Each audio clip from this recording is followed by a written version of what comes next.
নব্বই দশকের ঐতিহাসিক স্বর্ণকমল বিক্রি হয়ে গেছে বিলুপ্তির পথে। আমরা খুলনাবাসী দেখে আসছিলাম দীর্ঘদিন ধরে স্বর্ণকমল, বিভিন্ন দেশে থেকে শরণার্থীরা দেখতে আসতো। স্বর্ণকমল এখন বিলুপ্তির পথে বিক্রি হয়ে গেছে।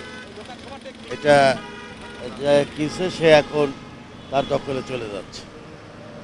তো ইতিহাস সর্বসময় আর কি সত্য যে কোনোদিনই অবৈধ কোনো কিছুই থাকে না, একদিন বিলুপ্ত হয়ে যায়।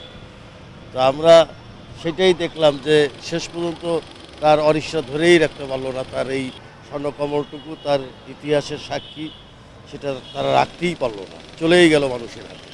এইটাই ইতিহাস বলে যে এক পুরুষ গড়ে আরেক পুরুষ বিলুপ্ত করে।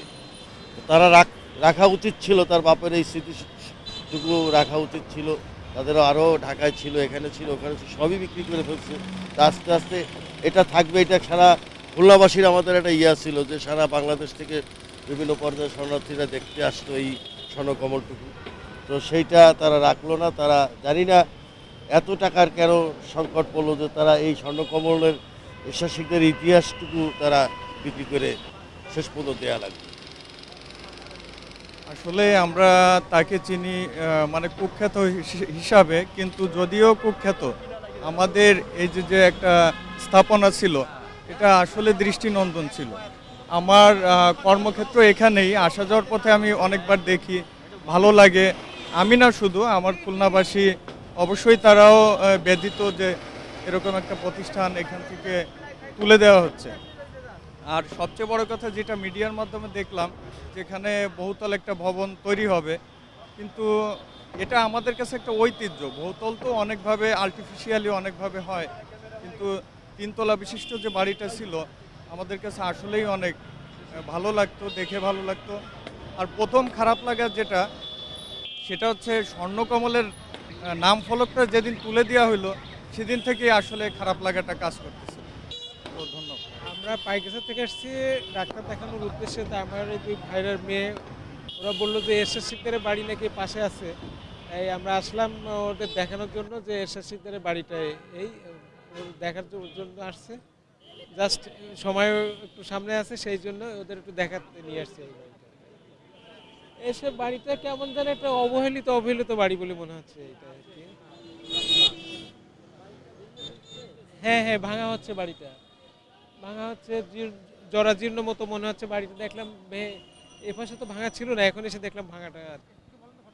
হ্যাঁ, ডাক্তারখানায় আসছি তো এখানে পাশে একটা এরশাদ শিকদারের বাড়ি আছে, আমরা তো কখনো দেখিনি।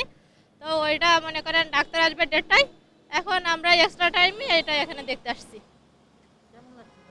হ্যাঁ, ভালো লাগছে। প্রথমে দেখছি তো খুব ভালো লাগছে। ধন্যবাদ আপনাকে। আপনারা সকলেই জানেন এরশাদ শিকদার বিভিন্নভাবে নানাভাবে সমালোচিত। সারা বাংলাদেশের মানুষ তাকে চেনে একজন খুনি হিসাবে, কিন্তু সাথে সাথে এই বাড়িটাও কিন্তু বেশ আলোচিত, অনেক আলোচিত।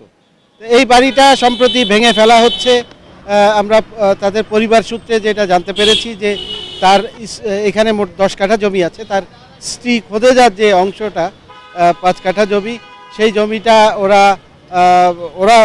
ওদের ভাষ্যমতে যে ওরা ডেভেলপার কোম্পানিকে দিয়ে অথবা ব্যাংক ঋণ পেলে নিজেরা করবে অথবা বিক্রি করে দিবে, এরকম একটি সংবাদ আমরা ইতিমধ্যেই শুনেছি। সাধারণ মানুষের কিন্তু যথেষ্ট কৌতূহল আছে যে এই বাড়িটা কেন ভেঙে ফেলা হচ্ছে, কারণ প্রচুর মানুষ এখানে ভিড় করতো এরশাদ শিকদারের ফাঁসি হয়ে যাওয়ার পরে বা এরশাদ শিকদারের এই ঘটনাগুলি ঘটার পরে প্রচুর মানুষ এখানে আসতো, দেখতে আসতো স্বর্ণকমল বাড়িটা। আজকে সেই বাড়িটা ভেঙে ফেলা হচ্ছে। স্বাভাবিকভাবেই সাধারণ মানুষের কিন্তু একটা কৌতূহল তৈরি হয়েছে এই বাড়িটিকে ঘিরে। এটা হচ্ছে এখন রহস্যময় বাড়ির মতন হয়ে গেছে। ঘটনা যখন বাড়ি তৈরি করা হয়েছে তখনও কাউরে কিন্তু ভিতরে ঢুকতে দেওয়া হতো না। ওই মিস্ত্রিরা যাইতো লোকজনের বাউন্ডারি দিয়ে, টিনের বাউন্ডারি দিয়ে সেইভাবে সিকিউরিটি রেখে তার ভিতরে লোকরা কাজ করতো, কাজ করে বেড়ে চলে যেত, এই পর্যন্তই ছিল। আবার বাড়ি তৈরি করার পরে তো বাইরের কোনো পাবলিক, তার পারিবারিক ছেলে মেয়ে ছাড়া বাইরের কেউ কিন্তু এটা ঢুকতে পারতো না। আর এখন ভাঙার পরেও দেখতেছি সেই একই অবস্থা, বাইরের কোনো পাবলিকের কোনো যোগাযোগ নাই, কেউ যাওয়া আসা নাই, কেউ দেখতে পারবে না, শুধুমাত্র চোখ দিয়ে আমরা দূর থেকে দেখতেছি, আপনিও যেমন দেখতেছেন আমরাও দেখতেছি, খুলনাবাসী দেখতেছি যে বাড়িটা ভেঙে ফেলানো এইটু। হ্যাঁ করছে, সবার ইচ্ছা আছে, এখনো আছে, কিন্তু ওর ভিতরে কি রহস্য আছে, কি ধন সম্পদ আছে, কি অস্ত্র ভাণ্ডার, কি তার রাজমহল, হ্যাঁ তার গুপ্তঘর, এগুলো তো সবার মনেই প্রশ্নটা রয়ে গেছে, কিন্তু এটার আর শেষ ফিনিশিং কেউ জানি না, আর এটা উন্মোচনও হয়নি। সাধারণত ওনার বড় স্ত্রী খোদেজার 2 ছেলে জামাল কামাল আর একটা ছোট মেয়ে ছিল, এরাই থাকতো। এখন হয়তো জামাল কামালের ছেলে মেয়ে মানে তাদের বাচ্চা কাচ্চা ওয়াইফ সহ থাকে। আসলে এই কৌতূহল আজীবন সবারই ছিল ভাই। আমি ছোটোবেলা থেকে এই খুলনা শহরে মানুষ হওয়া, এই কৌতূহল লং টাইম সবার ভিতরে বিরাজ করে। যেমন ভিতরে ঢুকবো একবার, একটু দেখবো এই বাড়ির ভিতরে কী আছে, আসলে দেখার সৌভাগ্য কারো হয়েছে, কারোই হয়নি। আসলে এরশাদ শিকদার ওই গানটাই মনে পড়ে, আমি তো চলে যাব রেখে যাব সবই, আসসনি কেউ সঙ্গের সাথী, সঙ্গে কি কেউ যাবি, আসলে সঙ্গেই কেউ যায়নি। আসলে এই বাড়িও এখন আর কি আপনারাও দেখছেন, আমরাও দেখছি, সবাই এই বাড়ি ভেঙে ফেলা হচ্ছে। এটা কি শীত বিজড়িত স্বর্ণকমল, অনেক আগেই স্বর্ণকমলের প্লেট এখান থেকে উঠায় ফেলা হয়েছে, কিন্তু স্বর্ণকমল আজীবন স্বর্ণকমল এখানে থাকবে। হয়তো এখানে 10 তলা বিল্ডিং হবে, মার্কেট হবে, যাই হোক, কিন্তু এই জায়গাটা স্বর্ণকমল নামেই আপনার সবার দিলেই আর কি বিরাজ করবে। আমি যেটুকু আশাবাদ।